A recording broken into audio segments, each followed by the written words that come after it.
कविता प्रस्तुत करने जा रही हूँ। मेरी कविता नारी जाति को समर्पित है। हे नारी, तुम इस संसार में आई न निरुद्देश्य, है जरूर कोई ना कोई उद्देश्य, है जरूर कोई ना कोई उद्देश्य, आई न निरुद्देश्य।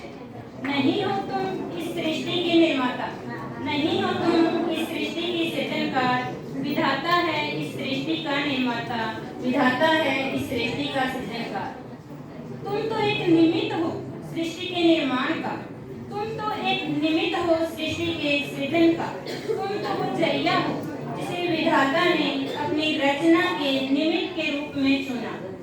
हे नारी, तुम इस संसार में आई न निरुद्देश्य, है जरूर कोई ना कोई उद्देश्य, है जरूर कोई ना कोई उद्देश्य, आई न निरुद्देश्य। तुम हो गौरवमयी, तुम हो भाग्यशाली, तुम हो सहनशील धरती सी, हो सूर्य की ज्वाला सी गर्म, तुम हो शीतल चंद्रमा सी, हो मूरत तुम ममता की। हे नारी, तुम इस संसार में आई न निरुद्देश्य, है जरूर कोई ना कोई उद्देश्य, आई न निरुद्देश्य। नारी तुम सौम्य भी, नारी तुम शक्ति भी, नारी तुम दुनिया की बुनियाद भी, माँ हो तुम कौशल्या सी, नारी तुम सीता और उर्मिला सी, भक्ति हो सबरी और मीरा सी।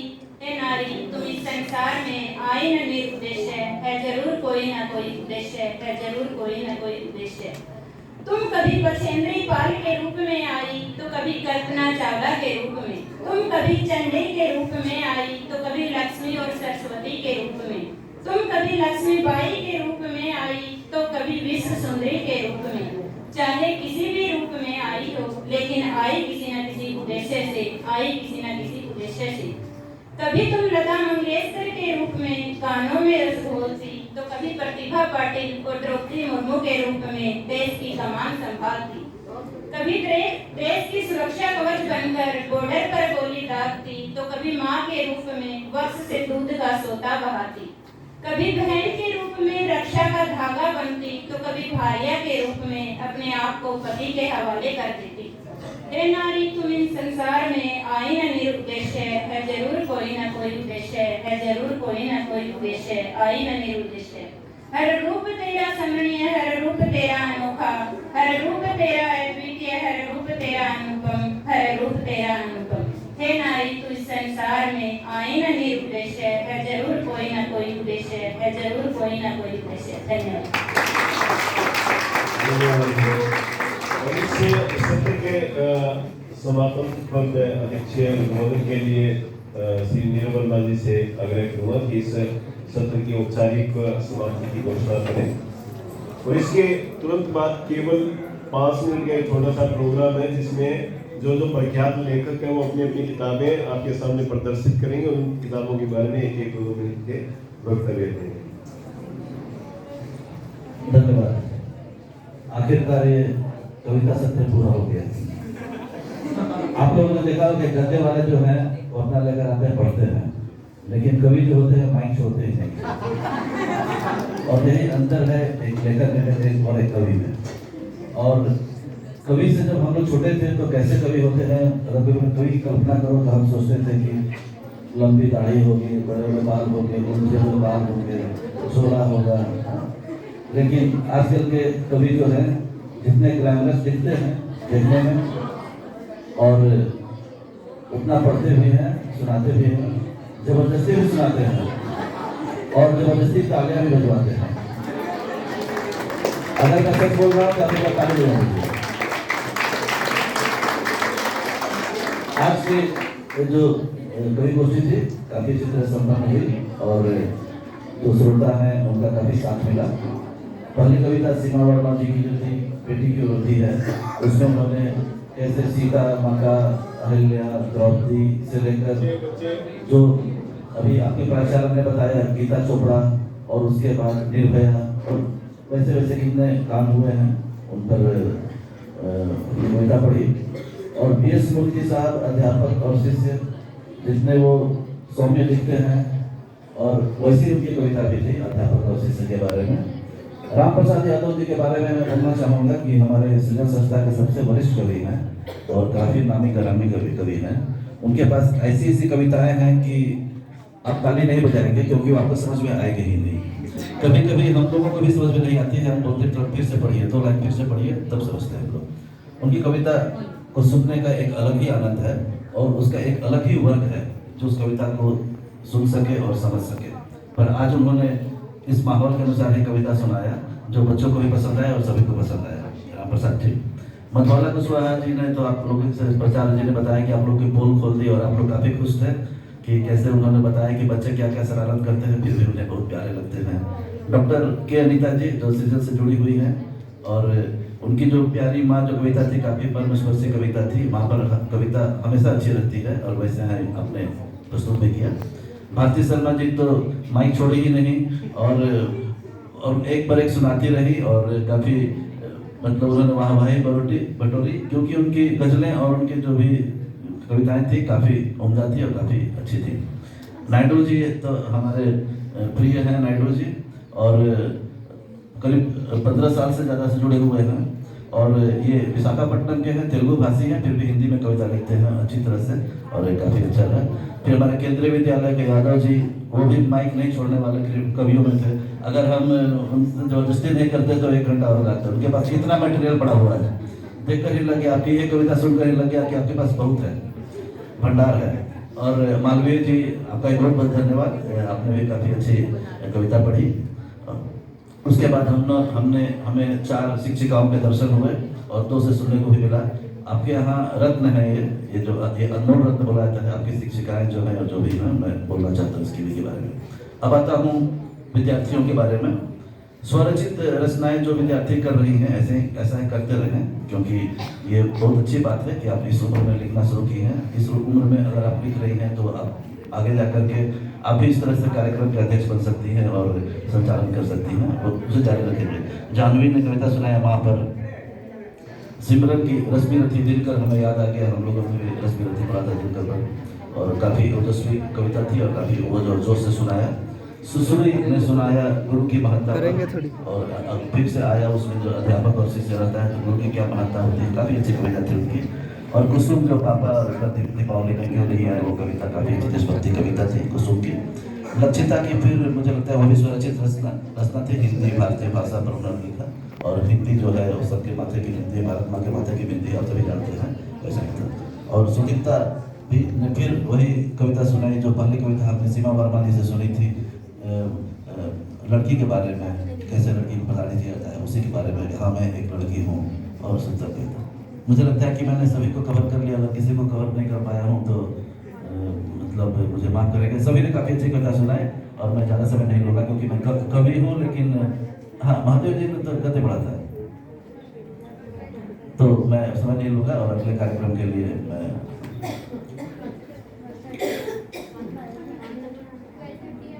धन्यवाद।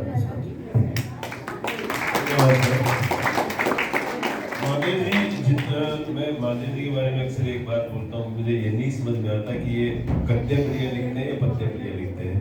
तो डेफिनेटली कि सर का कवि के रूप में जो कद है बहुत बड़ा है, लेकिन आज चूंकि हमने उनको गद्य रचना में जाया कर दिया है उनके वक्त को, तो इसलिए हम उनको सुन नहीं पाएंगे। फिर कभी मौका रहेगा। सर भी यही है, आप लोग भी यही है, हम लोग भी यही है। अभी आप महसूस कर रहे होंगे कि पेट में कुछ गुड़गुड़ाहट की अभी आपको कर लेना होगा। अभी केवल 10 मिनट का छोटा 10 मिनट 5 या 6 मिनट का छोटा सा कार्यक्रम है।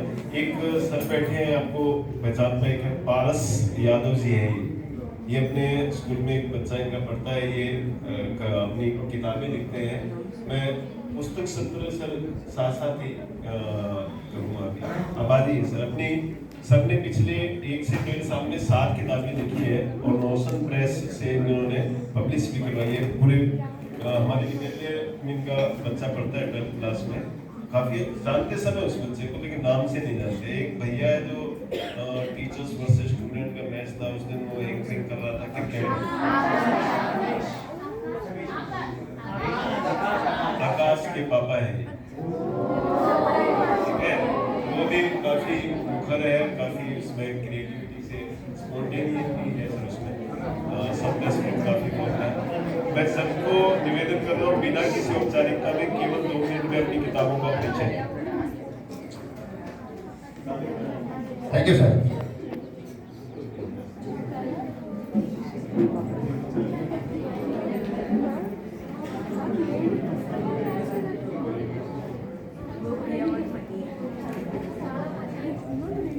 जो हमने सुना, मोबाइल से लेकर दुनिया की तमाम चीज़ों तक, लेकिन मोबाइल जो है एक ऐसा चीज़ है जो हमेशा घर से जुड़े रहना सिखाती है। दोस्तों, उस घर में हमेशा शांति बरकरार रहती है, उस घर में हमेशा शांति बरकरार रहती है जिस घर में पति पत्नी दोनों मोबाइल चलाते हैं। ठीक है,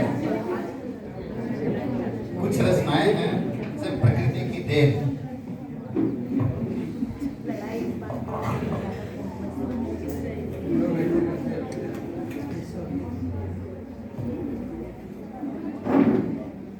देखिए सर की तीन पुस्तकें यहाँ पे, माँ की भूमिका के नाम से है, दूसरी प्रकृति की देन के नाम से है, और एक योग एक साधना के नाम से। किताबें लिखी है, सर ने जैसे किया है कि मैंने एक साल में 7 किताबें की है, और विद्यालय के करने के लिए एक उन्होंने पूरा सेट किया है, एक सेट ने सबके बताए हुए प्रकाश आप बच्चे भी अगर इच्छा रखते हैं तो कभी भारत से करते पास ही रहते हैं, उनको किसी अलग दिन बुला के आपके सामने कार्यशाला करवाएंगे जो शिक्षक भी अपनी किताबें छपवाना चाहते हैं उनके लिए। तो बाकी से बहुत तरीके ये अभी पहले ही ऐसा होता था कि आप ही अपनी पांडुलिपि लिखिए, हाथ से लिखी हुई, फिर उसको आप पीडीएफ बना के लाइए, टाइप करके लाइए। अब इतना सरल है सर कि आप पीडीएफ को व्हाट्सएप पे भेज दीजिए, वो आपको किताब बना के भेज देंगे। पहली 5 प्रतियां आपको फ्री मिलेंगी, और फिर आपको भी अगर अपने दोस्त को, पापा को, पड़ोसी को, किसी को भी देनी है, तब आपको भी उसी अमेजन पे जाके खरीदने मिलेगी। अब इस पे आप कीमत चाहे ये 4 पेज की है तब भी आप 500 लिख सकते हैं, चाहे 5000 लिख सकते हैं, लेकिन आपकी किताबें अगर उनको फाइनेंशियली या बिकने लायक लगेगी तो वो उसको प्रचार के कुछ पैसे देते हैं, बदले में आपको कमीशन देते हैं। अगर मान लीजिए 5 मैगजीन आपको मिल गई और उसके बाद 20 में आपकी पुस्तकें और बिकी, तो 20 का कुछ न कुछ रॉयल्टी या कुछ न कुछ कमीशन आपको घर बैठे आएगा।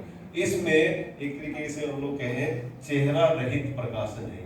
आपको नहीं पता, यानी आप और आपका प्रकाशक हो सकता है किसी दिन गाड़ी के डिब्बे में एक साथ ही बैठे हो, लेकिन आप एक दूसरे को पहचानेंगे नहीं। तो ये इसी तरीके से नोशन प्रेस ने चालू किया है, इन्होंने सर ने नोशन प्रेस से प्रकाशित करवाई है। इसी प्रकार की स्कीम अमेजन प्लस किंडल ने चालू की है। तो जो बच्चे भी, जो टीचर भी, जो यहाँ उपस्थित मंचस्थ व्यक्ति हैं, अगर इंटरेस्टेड हो तो Amazon plus Kindle book publishing scheme डालिए, वो आपने आप ये सारा काम करेगा। यही मैं सर को इसीलिए बुलाया था। एक पुस्तक के बारे में कुछ बताएंगे, क्योंकि केवल बाहर से, क्योंकि ज़्यादा समय हम लोग ले नहीं पाएंगे, बच्चों को घर में जाना है, बाहर बारिश भी हो रही है थोड़ी थोड़ी। तो सर केवल प्रकृति एक देन के बारे में एक लाइन में बताइए। इस प्रकृति की देन में ये बताया गया है कि प्रकृति के चलते ही है, हमें सुबह उठते ही प्रकृति को हमें धन्यवाद करना है। प्रकृति मीन्स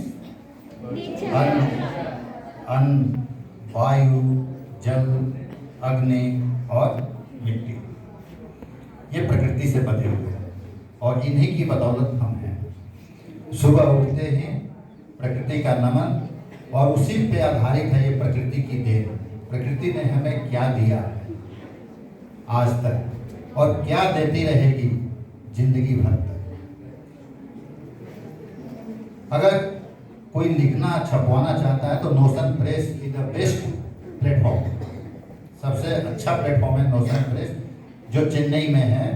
ऑनलाइन आपको जो है गूगल पे सर्च करेंगे, उसका पूरा प्रोसीजर आ जाएगा। खुद नोशन प्रेस ने मेरी सारी किताबों को अमेजन, फ्लिपकार्ट, amazon.com पे खुद उसने डाला है। आप अमेजन, फ्लिपकार्ट में भी इसको सर्च करके देख सकते हैं। Okay, thank you.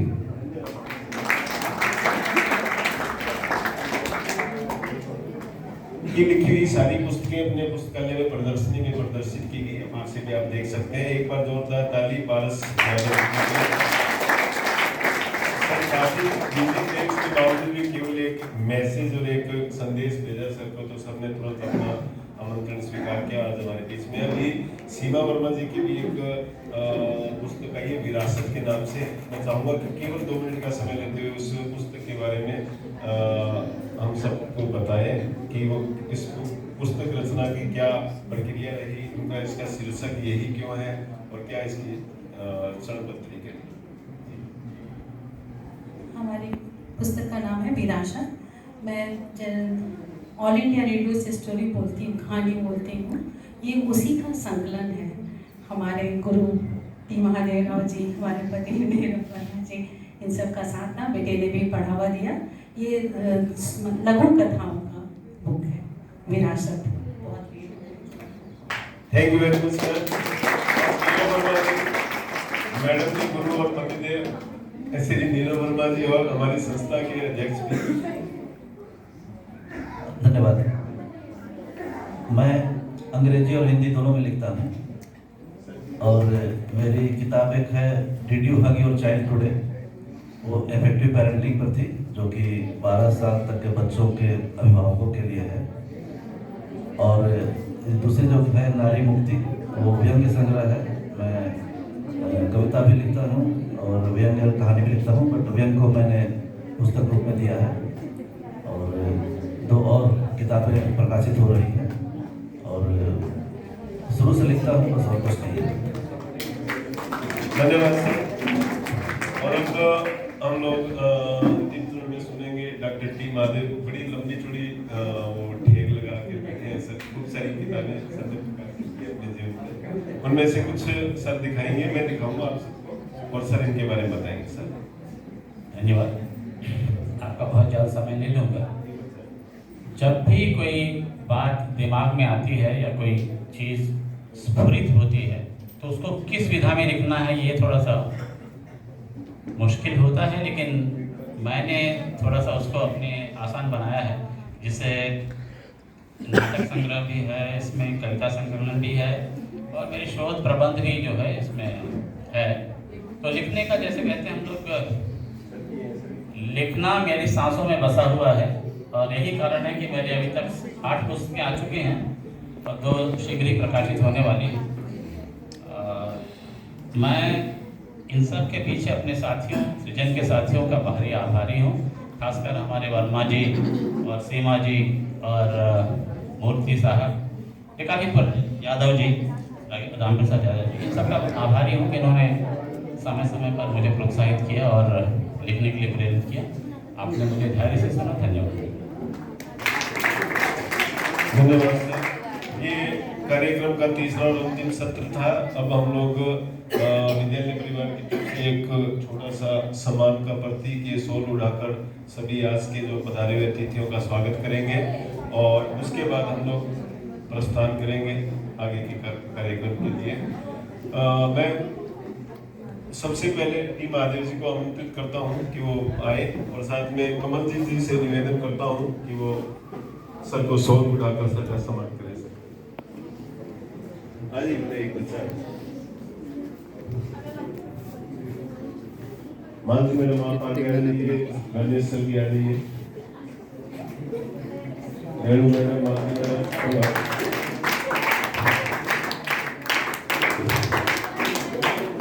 इसी श्रृंखला में आमंत्रित करता हूँ श्री एस चटर्जी सर को कि वो पधारे, राम प्रसाद यादव जी का सम्मान करें। वो इस संस्था के सबसे बुजुर्ग कवि है। प्रियांशु चटर्जी सर तुरंत आइए।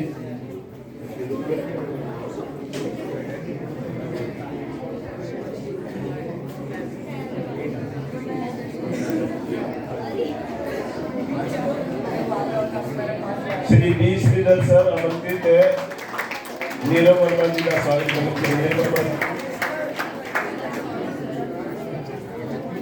जल्दी जल्दी जल्दी जोरदार तालियां श्रीधर सर के लिए।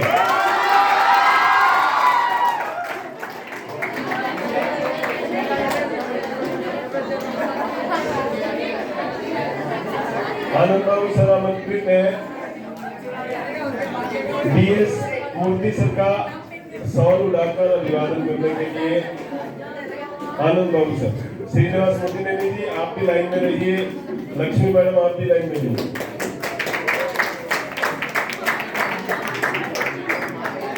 श्री श्रीनिवास मूर्ति नैनी सर आमंत्रित है हमारे नायडू सर को सौर उड़ाकर का अभिवादन करने के लिए।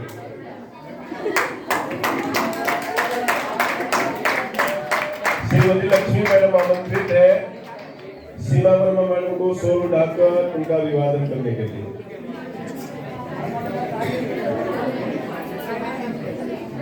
श्रीमती अनीता मैडम आमंत्रित है स्टेज पर। और साथ ही मैं आग्रह करूंगा मिसेज बरखा रानी अग्रवाल से, हमारी श्रीमती जी से कि वो भी हमारे अतिथियों का स्वागत करें। जोरदार ताली हमारी श्रीमती जी के लिए।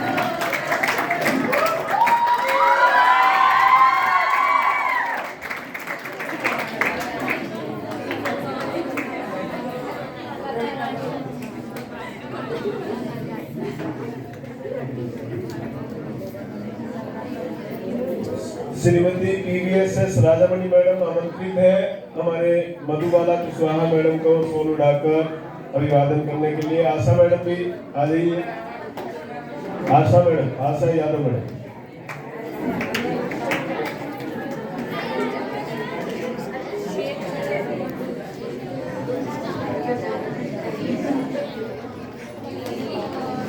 आशा यादव मैडम आमंत्रित है स्टेज पर। भारती शर्मा मैडम का सोने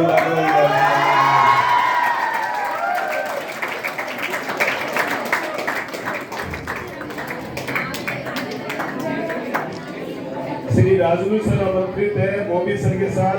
गोभी सर आ जाइए। जोरदार ताली गोभी सर के लिए।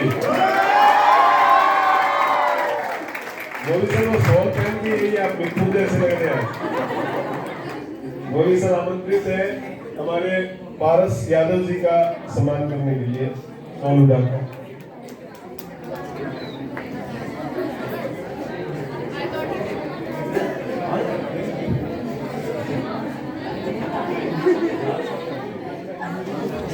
साइड से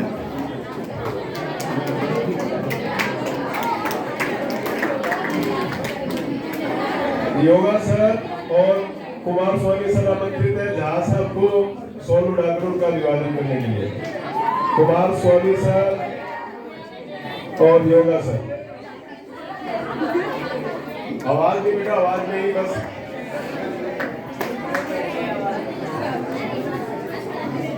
एक लेफ्ट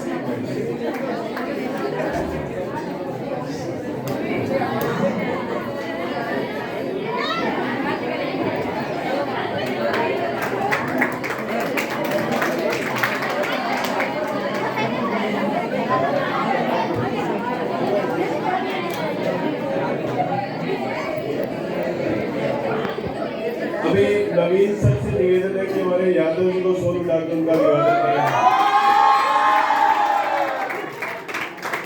मालिक जी आप भी आ जाइए। मालिक सर आप भी आ जाइए। आई प्रभाकर सभा आमंत्रित है मालवीय जी को सोनू डाकरू का स्वागत करने के लिए। राजेश सर और आई प्रभाकर तुरंत भाग के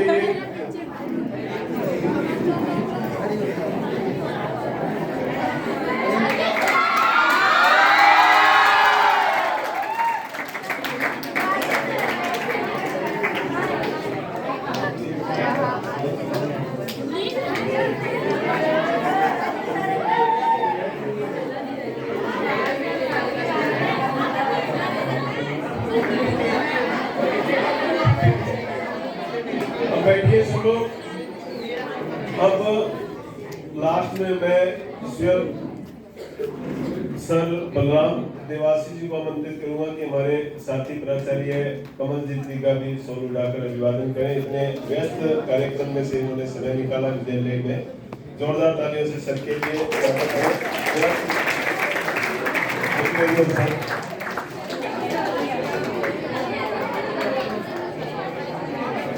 और विद्यालय परिवार की तरफ से मैं चाहूंगा कि एक शोर बलराम निवासी जी को भी मैं शुरू उड़ाना चाह रहा हूँ।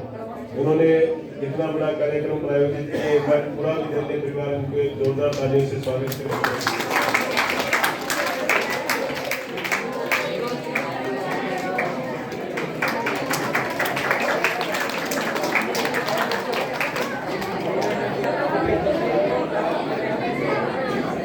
तो ये आज का कार्यक्रम बेटा यहीं पे जो 3 सत्र थे और इतना अच्छा कार्यक्रम के बाद अगर आप कोई शरारत करेंगे तो सुस्वादु भोजन के उपरांत कंकड़ाने की अनुभूति होगी। इसलिए अभी शांति से बैठे रहें। इतनी देर इंतजार किया है, 2 मिनट इंतजार कीजिए। हम लोग सभी जो बाहर से आए हुए अतिथि लोग निकलेंगे, उसके 2 मिनट बाद राजेश सर, योगा सर, आई प्रभाकर सर आपको